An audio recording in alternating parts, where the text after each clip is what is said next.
Now, from Nebraska's trusted news source, this is Channel 8 News at 10.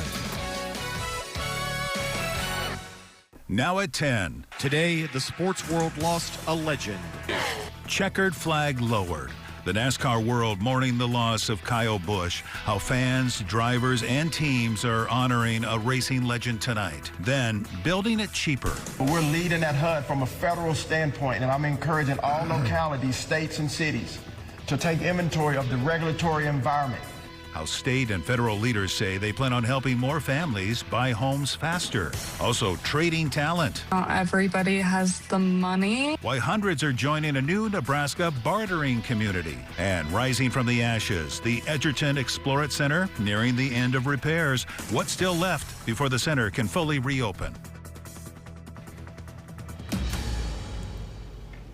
Breaking now, heartbreak in the racing world after the stunning death of 41-year-old NASCAR driver Kyle Busch.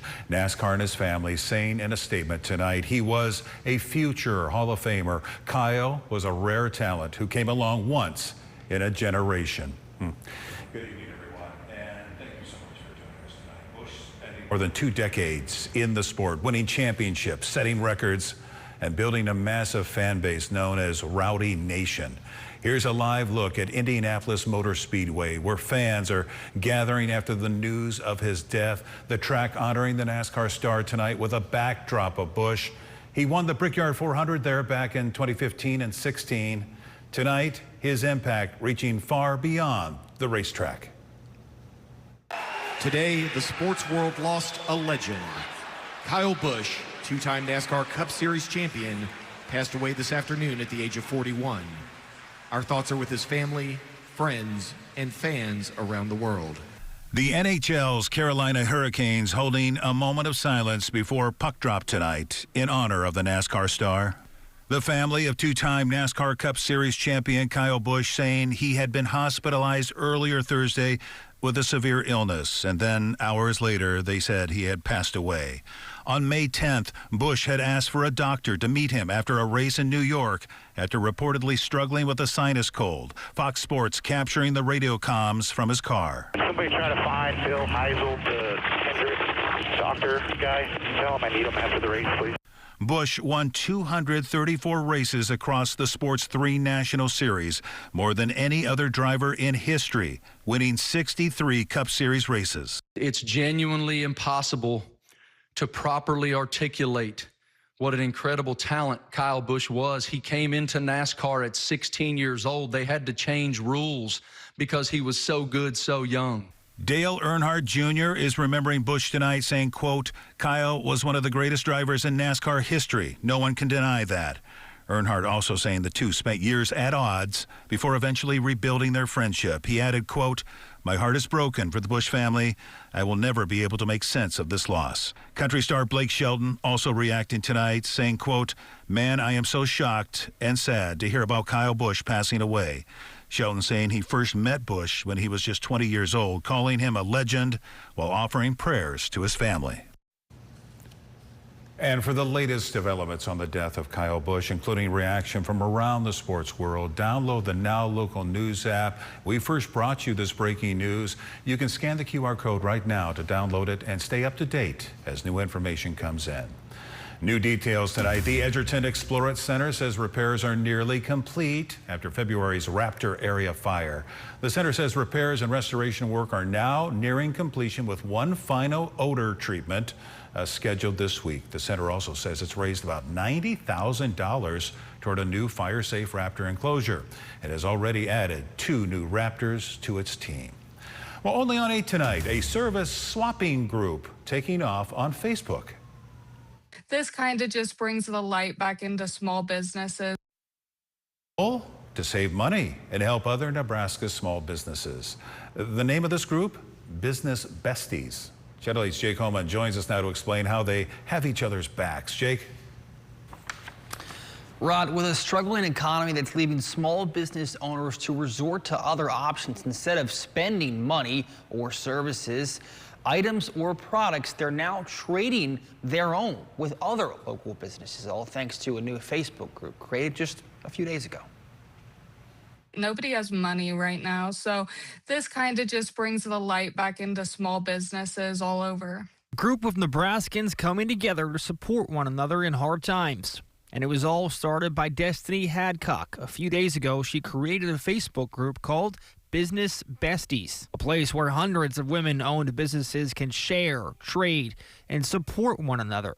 The goal? To save money and to create a community where small businesses can work together. This economy, not everybody has the money, but everybody has the skill to do something. So that's kind of what this group brings out. These photos you see here are just a few of the several businesses that are involved in this group and the products or services they have to offer.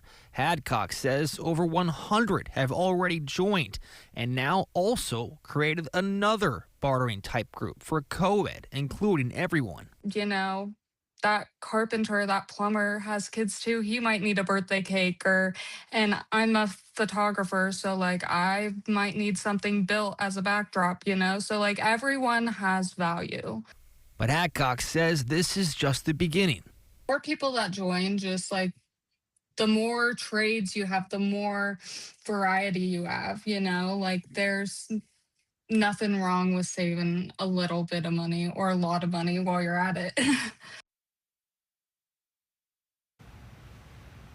Now, Hadcock also says the sudden surge in people joining this group just speaks to how close-knit the small business community is in Nebraska. Now, to join either group, you can see both of them right here, the Business Besties Service Swap, while also the co-ed service. Of course, if you want, you can request to join these groups. We put the links on the links we mentioned tab on KOKNTV.com. For now, reporting.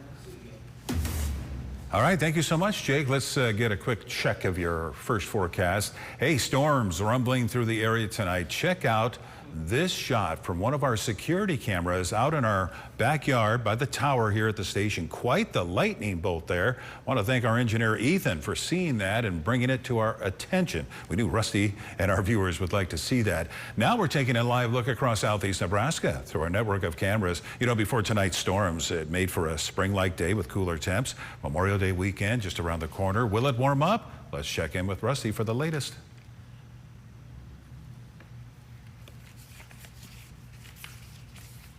Eventually going to warm up. We have to get through tomorrow and we have more storm chances because of what's happening out there right now. And I know that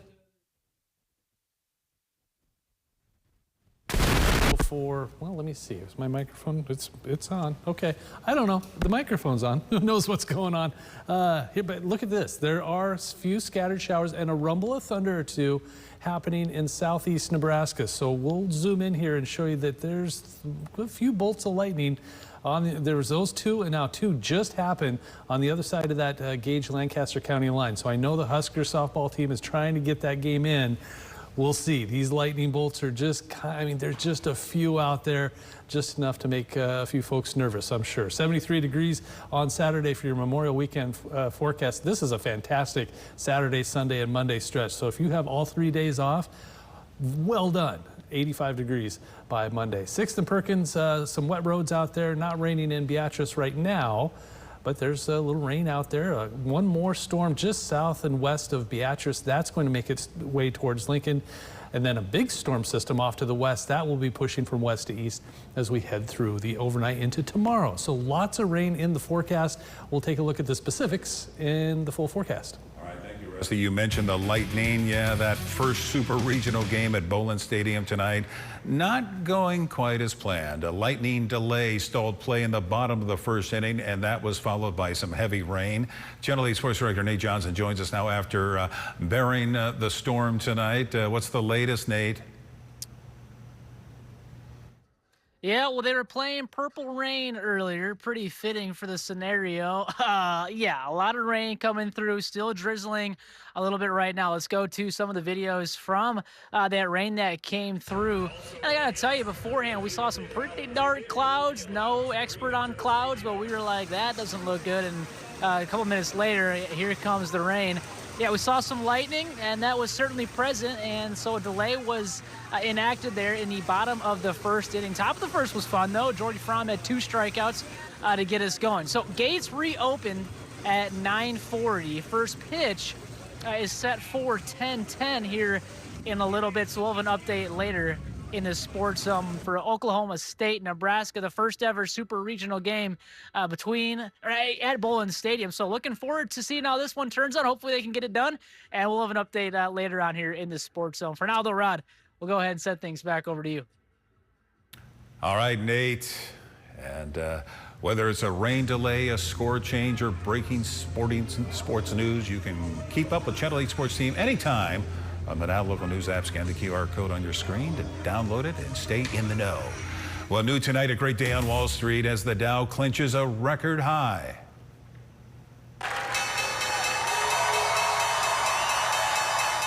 Oh, yeah, they're clapping. U.S. stocks edged higher today after Secretary of State Marco Rubio said there was some good signs that the deal to end the war in Iran could be in sight.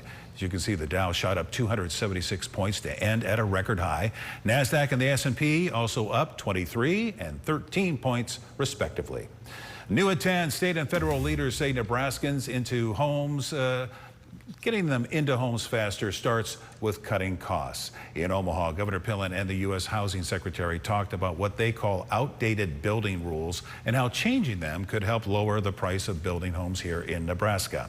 Leaders say some building requirements are adding thousands of dollars to the cost of new homes, which they say makes it harder for first-time buyers. They pointed to things like energy codes, street width requirements, and certain plumbing standards as possible targets for change. This comes as many people are dealing with high housing costs and growing demand. The number one crippler of building and development in our country is regulation. Regulatory environment cripples development, and a lot of it is on the local level. We're leading that HUD from a federal standpoint, and I'm encouraging all localities, states, and cities to take inventory of the regulatory environment. Governor Pillen also pushed for removing what he called outdated building requirements, saying, quote, "We don't need copper pipes in housing anymore. We can put in plastic pipes and it works just as well." After the break, caps, gowns, and closures, what drivers need to know before hitting the road around Pinnacle Bank Arena ahead of LPS grad ceremonies. Thunderstorms in the forecast tonight and tomorrow, then a really nice Memorial Weekend forecast. We'll have that when we come back.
Right now, President Trump making a decision affecting grocery stores all across America, but it could put your health at risk.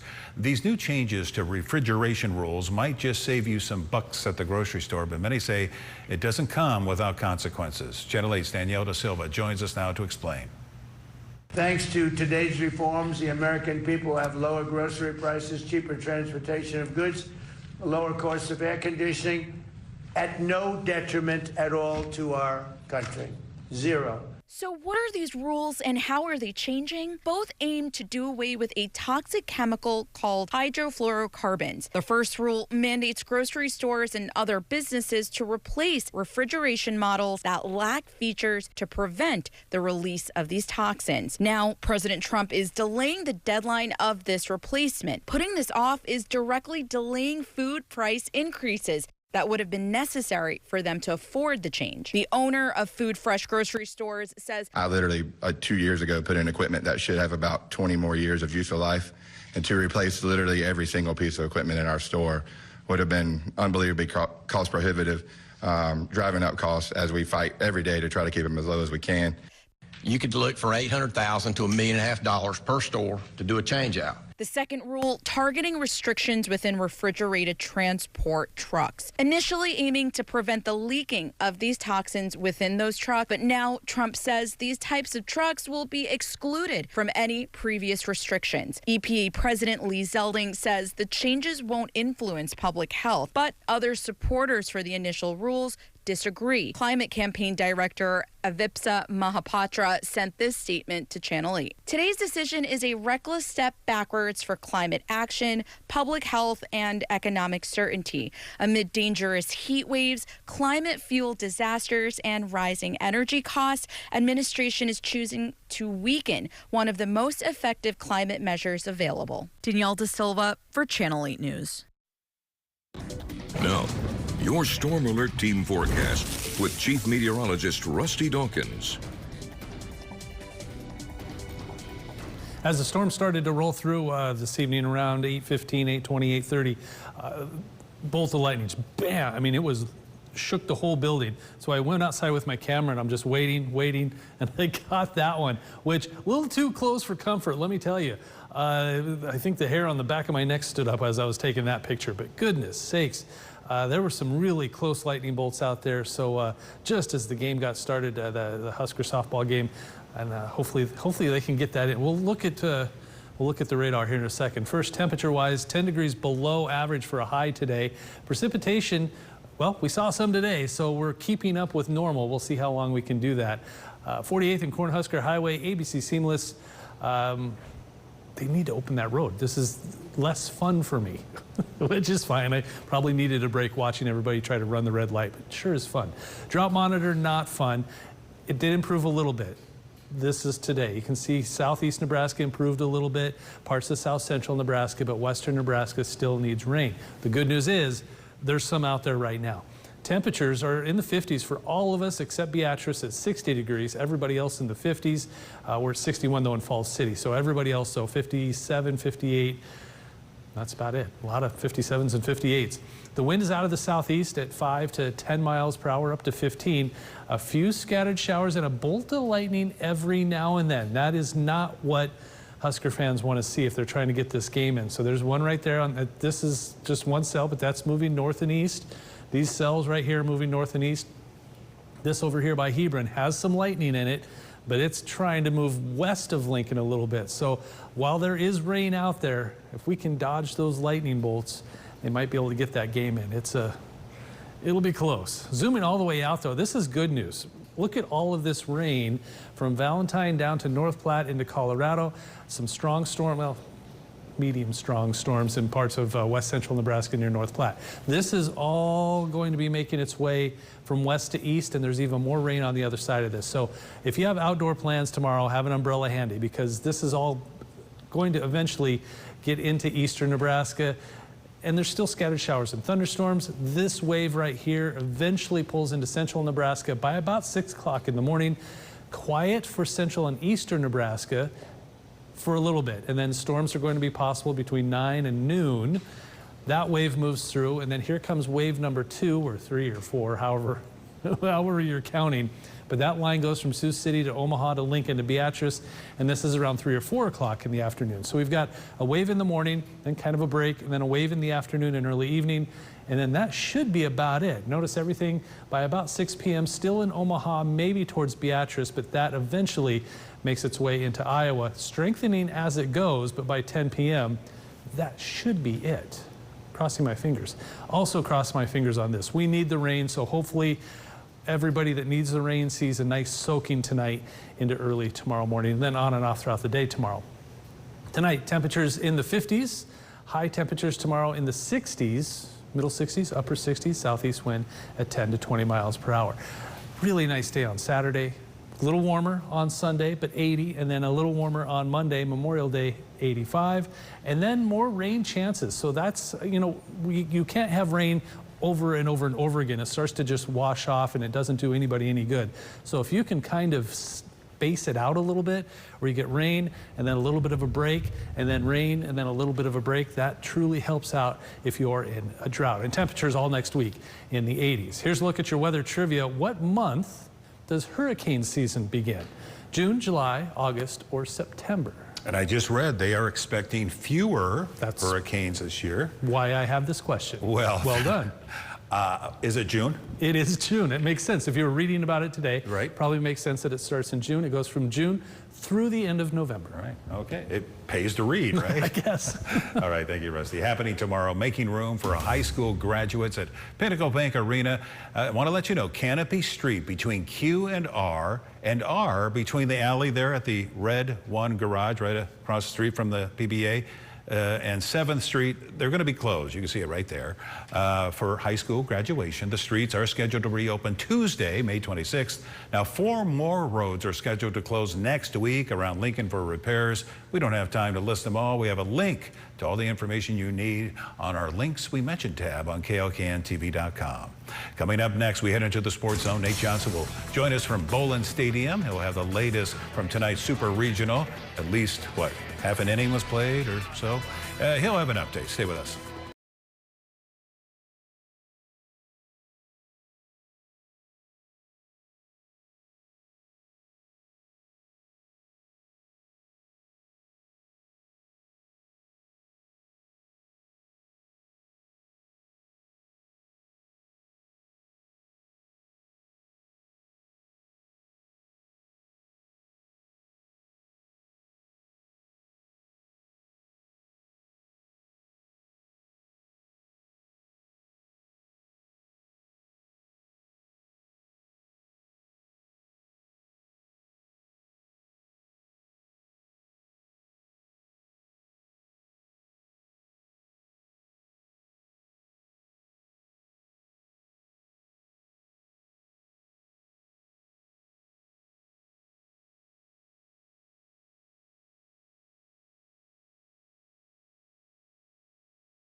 Plus, receive a free robotic pool cleaner.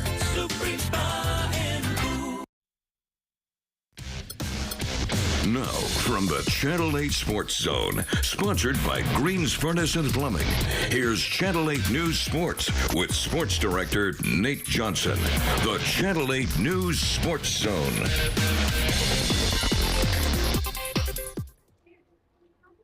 Oh, hey, what's going on? It's meteorologist Nate. Gotcha. I'm no meteorologist, but I'll tell you what, the rain picked up, and I do have some bad news. The game tonight is suspended for Nebraska softball. They said that they will release more details soon. That just coming in a minute or two ago over the loudspeaker. So game is suspended tonight due to severe weather. Let's get into a little bit, though, of, I guess, what we saw. It wasn't a whole lot, but rain and lightning caused a delay. We got through the top half of the first inning. Fromm was sensational, 2 strikeouts to start the game, but that lightning's caused the first delay. Heavy rain came through, tarp came on, and now we're here. Game is suspended, so we're going to have to hold off on that first super regional game here in Bowlin Stadium, and we're going to have more details as we learn them. But let's keep this ball rolling on the softball side of things. With Nebraska softball freshman Alexis Jensen. I mean, she's been sensational all season. One of 3 candidates left for the National Fast Pitch Coaches Association Freshman of the Year award. In the circle, she is 24-2 with a 2.45 ERA. The freshman adds a .329 batting average with 6 homers and 4 doubles on the season. And some Husker football news. Former Husker Heinrich Harburg has officially signed with the Carolina Panthers to play tight end. Harburg, a fan favorite here in Lincoln, being a Kearney native. The former quarterback turned tight end, was a leader on and off the field. A big congrats to Heinrich. And finally, let's talk a little update on the high school state baseball side of things. State baseball games are supposed to be tomorrow. Those have been moved. So not tomorrow, but going to be Saturday, the state championship games with a chance of severe weather. The NSAA moving those championship games to Saturday. Mount Michael will face off against Lincoln Lutheran. The Warriors hoping for their first ever state title in program history. And for the 4th year in a row, Lincoln East will play for a state championship tomorrow, a rematch of last year. So sorry to do it to you, but I'm going to get out of the rain. So, Rod, I'm going to send things back over to you, partner. All right. Drenched and Nate Johnson there giving us live shots there at the softball game. Thank you so much, Nate. We'll be back with a final check of your forecast.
Vacation begin. LPS and many others having their last day of school today. Tri-County Public Schools posting this. It says, see you later, 6th grade. They say this amazing class has wrapped up their final day in elementary school and is now on their way to junior high. And they say they wish you the best and excited for your future ahead. They even recreated their kindergarten class picture right there to bring it all together. Congrats to all the students out there. Enjoy your summer. And yeah, tonight we're kicking it off with a bang with some rain. What's the latest, Rusty? I now am the dad of a daughter that's in high school. Now you. Oh my gosh. You have daughters. Am I going to be okay? I'll help you if you need it. Oh, that's not. I've been through it. I've been through it, yeah. Okay, I'm going to need some help, I think. We do have some storms out there, though, and this is kind of why I think the Husker softball decided to call it a night. There's still quite a bit of rain out there and more storms to the south and west. Lightning is just kind of hit and miss, but there's just enough out there, and there's more off to the west and to the north. It's all over the place. So much needed rain. We'll take it. Temperatures right now are in the 50s. Another chance for rain tomorrow. Thank you, Rusty. Thank you so much for joining us. Andrew in Houston will be here bright and early starting at 5 o'clock. Jimmy Kimmel's up next. Have a good night. Come see us at our new South.